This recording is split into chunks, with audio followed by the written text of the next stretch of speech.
ಒಲಿದರೇನು ಯಾರು ಉಳಿದರೇನು ಸದಾ ಉಳಿದಿದೆ ಕಾಲಚಕ್ರ.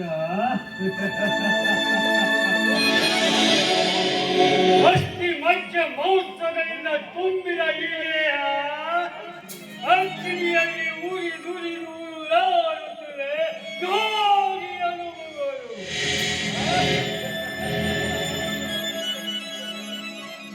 ಆದರೆ ಈ ಆತ್ಮನು ಎಲ್ಲಿಗೋನು ದೇಹವನ್ನು ಬಿಟ್ಟು ಈ ಆತ್ಮವೇ ಒಂದು ಯಂತ್ರ ಶಕ್ತಿ.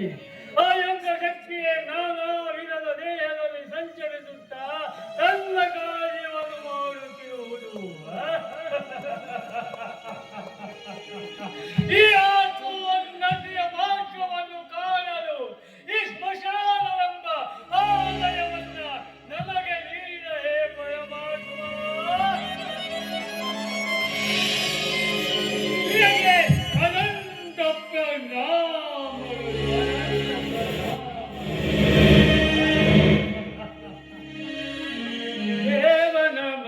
ದೇವನ ಮನವನ್ನು ಅರಿಯೆವು ನಾವು, ದೇವನ ಮನವನ್ನು ಅರಿಯೆವು ನಾವು.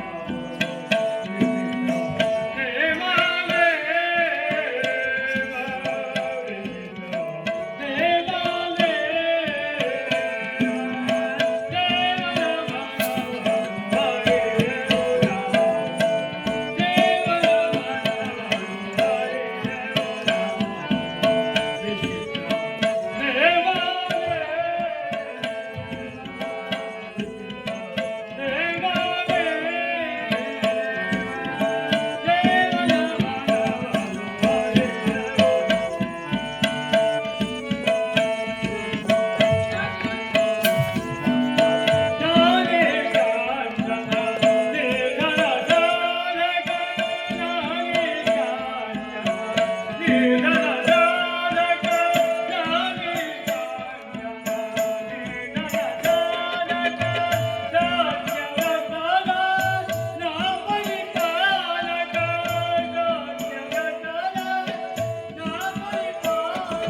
ಸತ್ಯವನ್ನು ಹೇಳಿ ಸಣ್ಣದವನೇ ಮಾರಿಕೊಂಡ ನಿರ್ಭಾಗ್ಯ ಹರಿಶ್ಚಂದ್ರ.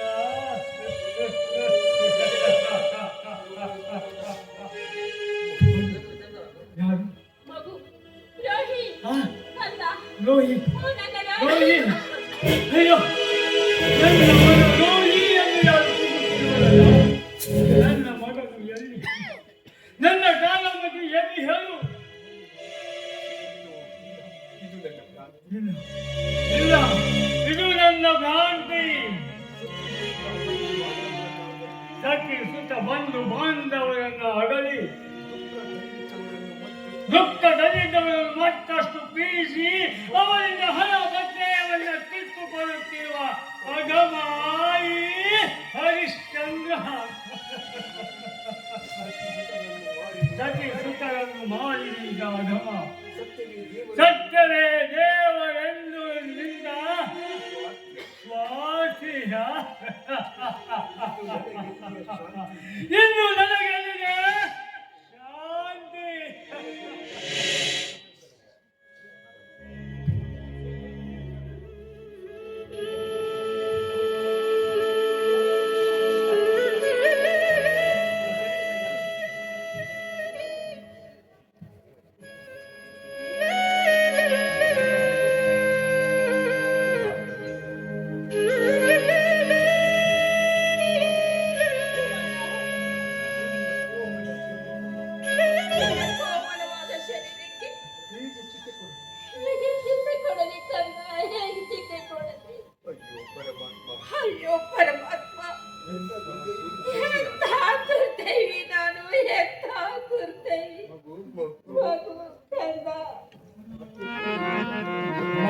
ಶೋಕ ಸಂತಪ್ತರ ಭೀಕರ ಸನ್ನಿವೇಶ. ಯಾವ ಹಠಭಾಗ್ಯರು ತನ್ನ ಮಗನ ಹೆಣವನ್ನು ತಂದು ಸ್ಮಶಾನದಲ್ಲಿ ಇರಿಸುತ್ತಿದ್ದಾರೆ. ಇದರಿಂದ ನೂರಾರು ದುಃಖಮಯ ದೃಶ್ಯಗಳನ್ನು ನೋಡಿ ನನ್ನ ಹೃದಯ ಕಲ್ಲಾಗಿ ಹೋಗಿದೆ.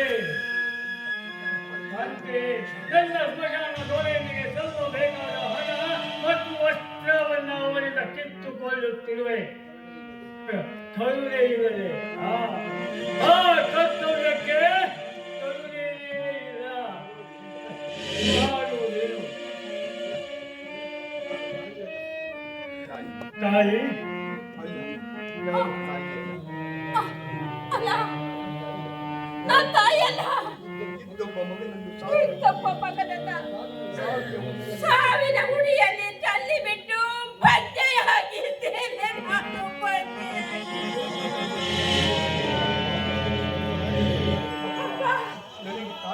ನಾನು ನನಗೆ ತಾಯಿ ಅಂತ ಕರಿಬೇಡಪ್ಪ. ನನ್ನ ತಾಯಿ ಅಂತ ಕರಿಬೇಡ.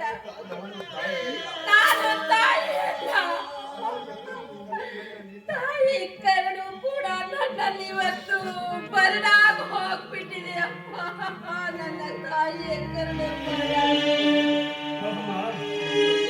ಶೋಕದಲ್ಲಿದ್ದ ನೀನು ದುಃಖದಿಂದ ಹೀಗೆ ನುಡಿಯುತ್ತಿರುವುದು ಸ್ವಾಭಾವಿಕ. ನಾವು ಯಾರನ್ನು ಬಿಚ್ಚಿಲ್ಲ ತಾಯಿ, ಯಾರನ್ನು ಬಿಚ್ಚಿಲ್ಲ. ನಿನ್ನಿಂದ ಬರಬೇಕಾದ ಸ್ಮಶಾನ ಕಾಣಿಕೆಯನ್ನು ಕೊಟ್ಟು ಅಂದ್ರೆ ಶವವನ್ನು ದಹಿಸಬೇಕಾದ್ರೆ, ಈ ಶವವನ್ನ ದಹಿಸಬೇಕಾದ್ರೆ ನಿಮಗೆ ಹಣ ಕೊಡ್ಬೇಕಾ?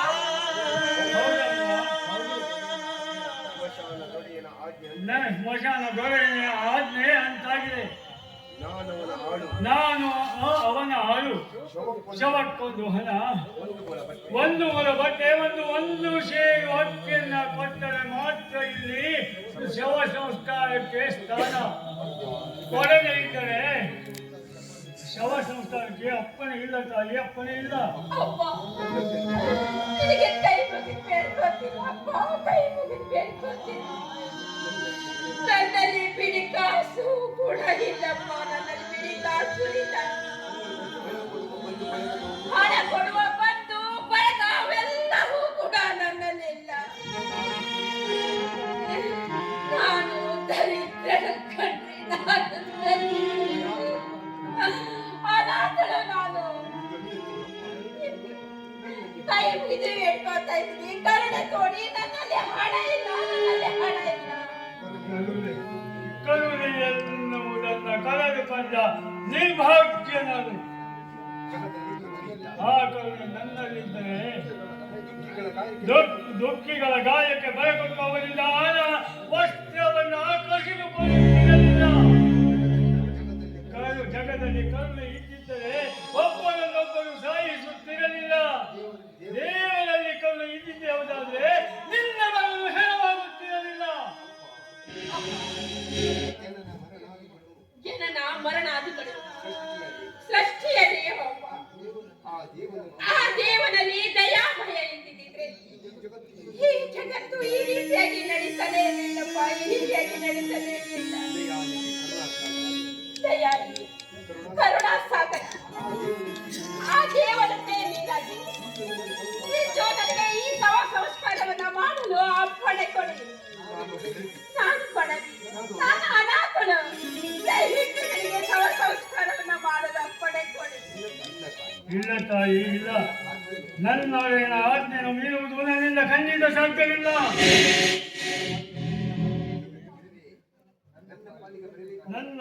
ನನ್ನ ಪಾಲಿಗೆ ಬರಬೇಕಾದ ಹಕ್ಕಿಯನ್ನು ಮಾತ್ರ ಬಿಟ್ಟುಬಿಡುವೆ. ಆದರೆ ವರನಿಗೆ ಸಲ್ಲಬೇಕಾದ ವಸ್ತ್ರ ಮತ್ತು ಹಣವನ್ನ ನೀನು ತಂದು ಕೊಡಲೇಬೇಕು. ಕೊಡದ ಹೊರತು ನಿನ್ನ ಮಗನ ದಹನಕ್ಕೆ ಸಾಧ್ಯವಿಲ್ಲ. ಅಯ್ಯ ಪುಣ್ಯಾತ್ಮ,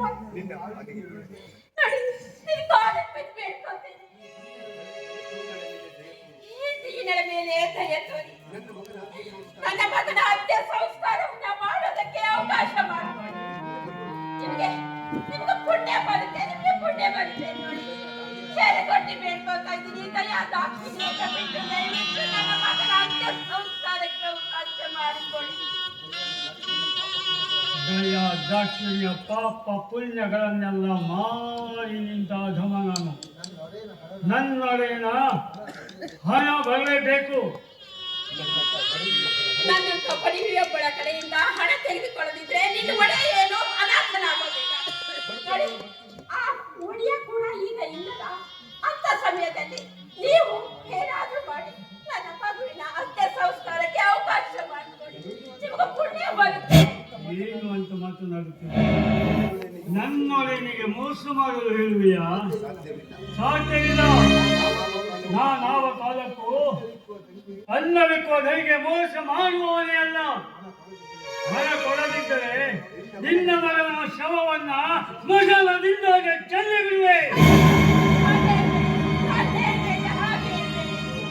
ಹೋಗು. ಎಲ್ಲಿಯಾದರೂ ಭಿಕ್ಷೆ ಬೇಡಿಯಾದರೂ ಹಣವನ್ನು ತೆಗೆದುಕೊಂಡು ಬಾ. ಅಯ್ಯೋ, ಮುಂದೇನು ಗತಿ ದೇವರೇ, ಮುಂದೇನು ಗತಿ? ಏನು ಏನು ಇಲ್ಲವೆಂದು ಸುಳ್ಳು ಹೇಳುತ್ತಿರುವೆಯಾ? ಸುಳ್ಳು ಕೆಲವಿಲ್ಲ. ನಿನ್ನ ಗಂಡನಲ್ಲಿ ಬಂಗಾರದಿಂದ ಹೊರಟಿರುವ ಮಂಗನವಿದೆಯಿಲ್ಲ. ಆ ಮಂಗನವನ್ನು ಯಾರು ಮಾಡಿಕೊಟ್ಟು ನಿನ್ನ ಮಗಳ ಶವ ಸಂಸ್ಕಾರವನ್ನು ಮುಗಿಸು. ನನ್ನ ಮಾಂಗಲ್ಯ ನನ್ನ ಪತಿ ಜೀವ ಬಿರುವಿಕಾಗದೆ ಈ ಮಾಂಗಲ್ಯನ ಕಿತ್ತುಕೊಳ್ಬೇಕೆ? ಅದು ಅದು ನನ್ನ ಸತಿ ಧರ್ಮಕ್ಕೆ ತುತ್ತು ತಂದ ಹಾಗೆ ಆಗೋದಿಲ್ವಾ?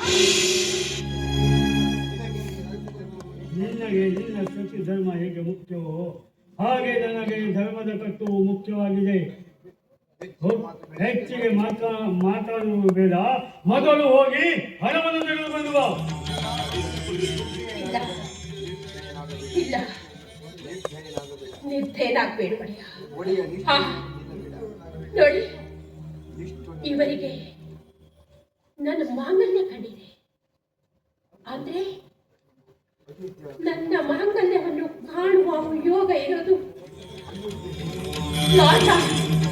ರಾಜ ಸತ್ಯ ಹರಿಶ್ಚಂದ್ರನಿಗೆ ಮಾತ್ರ.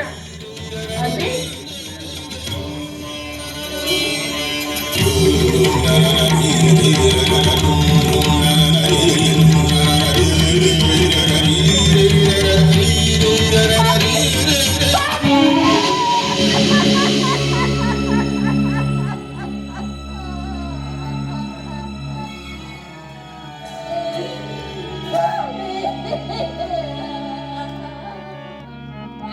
ಸ್ವಾಮಿ, ಇದೇನು ನಾನು ನೋಡ್ತಾ ಇದ್ದೀನಿ. ಅದು ಈ ಸ್ಮಶಾನದಲ್ಲಿ. ಅಯ್ಯಪ್ಪ, ಸ್ವಾಮಿ, ನೋಡಿ, ನೋಡು, ಇದು ನಿಮ್ಮ ಮಗು. ನೋಡಿ, ಅನಾಥನಾಗಿ ಬಿದ್ದಿದ್ದಾನೆ ನೋಡಿ.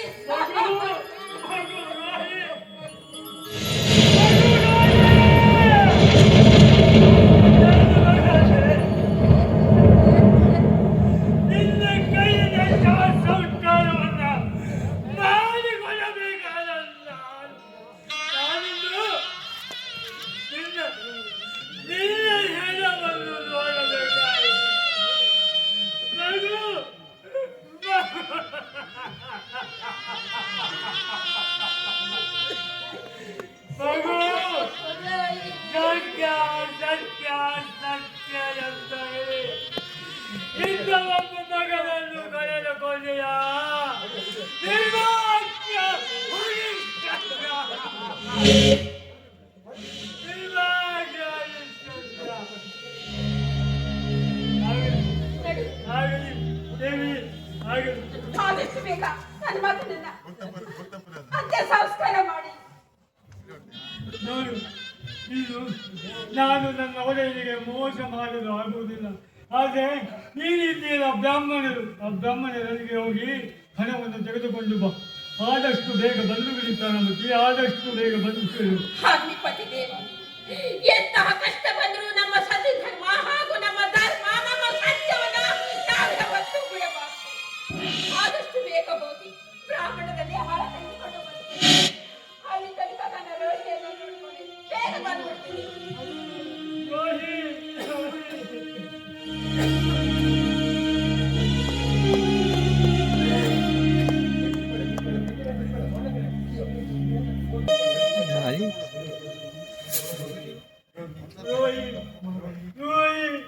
ತಾಯ ನಿನ್ನ ತಾಯಿ ಹೋಗಿದ್ದಾಳೆ ಹೊತ್ತಾಯಿತು.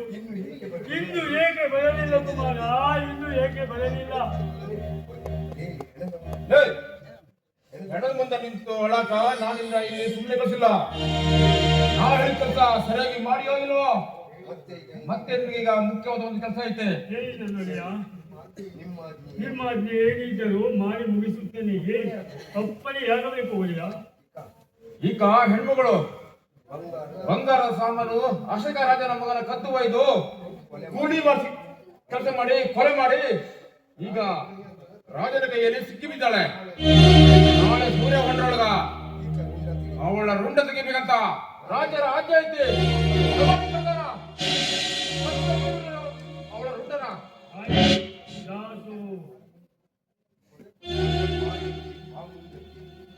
ಕೊಲೆ ಪದ್ಧತಿ ಮುಂದಕ್ಕೆ ಶಿಶು ಹತ್ಯೆ ಭ್ರೂಣ ಹತ್ಯೆ ಮಾಡುವಂತ ನಿಮ್ಮಂತ ನೀಚ ನಾರಿಯರಿಗೆ ಜೀವಿಸಬಾರದು. ಅದಕ್ಕಾಗಿ ರಾಜಾಜ್ಞೆ ಆಗಿದೆ ನಿನ್ನ ರುಂಡವನ್ನು ಹಾರಿಸಲು. ಬಾ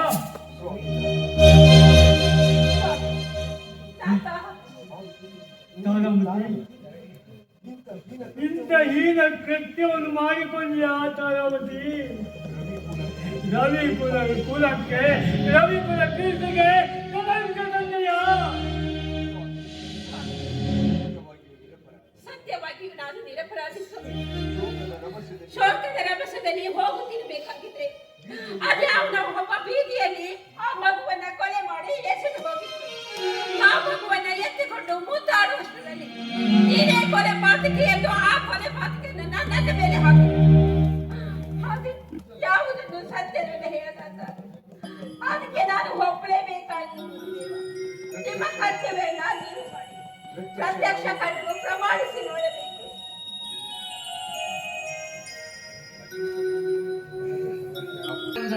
ಶಂಕರ, ಎಲ್ಲವೂ ನಿನ್ನ ಇಚ್ಛೆ, ಎಲ್ಲವೂ ಸರ್ವ ನಿನ್ನ. ತಾರಾಮತಿ, ಶಾಂತ ಚಿತ್ತದಿಂದ ತಯಾರಾಗು, ಸಾವಿಗೆ ಹೊರಡಲು.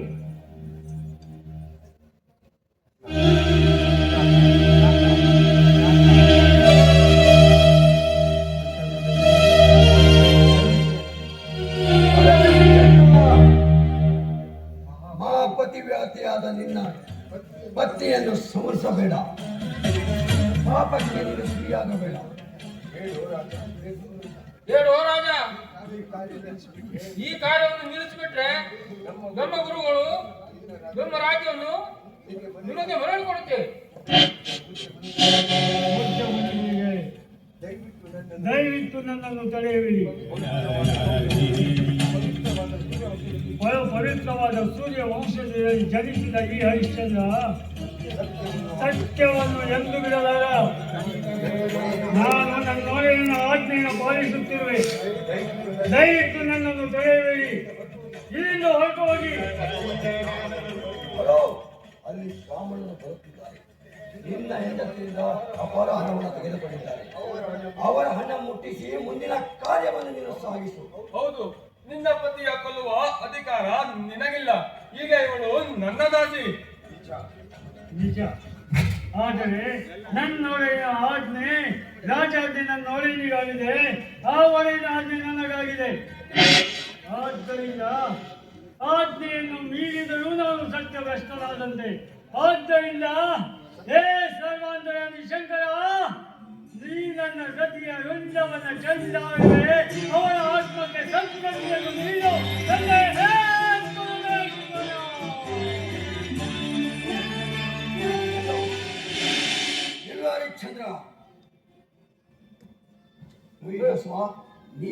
ನೀನಾದರೂ ಅವನನ್ನ ತಡೆದು ಶಾಪಕ್ಕೆ ನೀನು ಗುರಿಯಾಗುವಂತೆ ಮಾಡಿಕೊಳ್ಳಬೇಡ.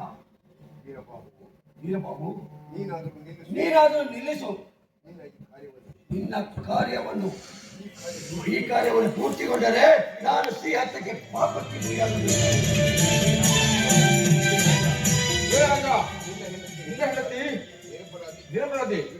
ಬಿಟ್ಟು ಬಿಡು ಅವರನ್ನ.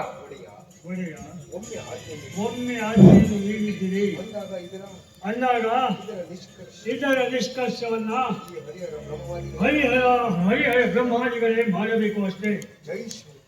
ಜೈ ಶಿವಶಂಕರ್.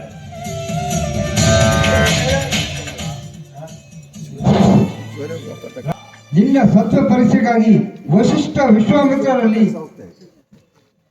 ಪಂಥಗಳಾಗಿದ್ದವು. ಕೊನೆಗೆ ವಿಶ್ವಾಮಿತ್ರರು ಸೋತರು. ನಿನ್ನ ಸುತನು ಪುನರ್ಜನ್ಮ ಪಡೆದಿದ್ದಾನೆ. ಕರೆದುಕೋ. ಈ ಮಹರ್ಷಿಗಳ ಪ್ರತಿಜ್ಞಾ ಪರೀಕ್ಷೆಗೆ ಕಲಾಪ್ರಿಯ ನಾರದನೇ ಕಾರಣನು.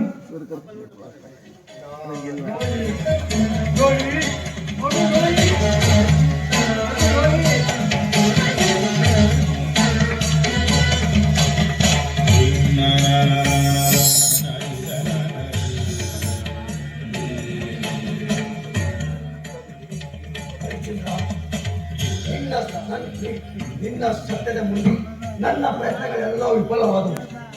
ಈಗ ವಸಿಷ್ಠ ಮಹಾರಾಜಗಳ ಪಂಚಗಳಿಗೆ ನಾನು ಸೋಲಾದೆ. ಈಗ ನಿನ್ನ ರಾಜ್ಯವನ್ನು ನಿನಗೆ ಪುನಃ ನಾನು ಕೊಡುತ್ತೇನೆ. ಇದನ್ನು ಸ್ವೀಕರಿಸಿ. ಹರಿಶ್ಚಂದ್ರ, ನಿನ್ನ ಅಭಿಷ್ಟ ಏನಿರುವುದು ಕೇಳು. ಏನಿಲ್ಲ ತಂದೆ, ಎಲ್ಲ ಜನರಿಗೂ ಸತ್ಯ ಧರ್ಮ ನ್ಯಾಯ ರೀತಿಯಿಂದ ಬಾಳಿ ಅವರಿಗೆಲ್ಲ ಮುಕ್ತಿಯನ್ನು ನೀಡುತ್ತದೆ. ಇದೇ ನಾನು ನಿನ್ನಲ್ಲಿ ಹೇಳಿಕೊಳ್ಳುವ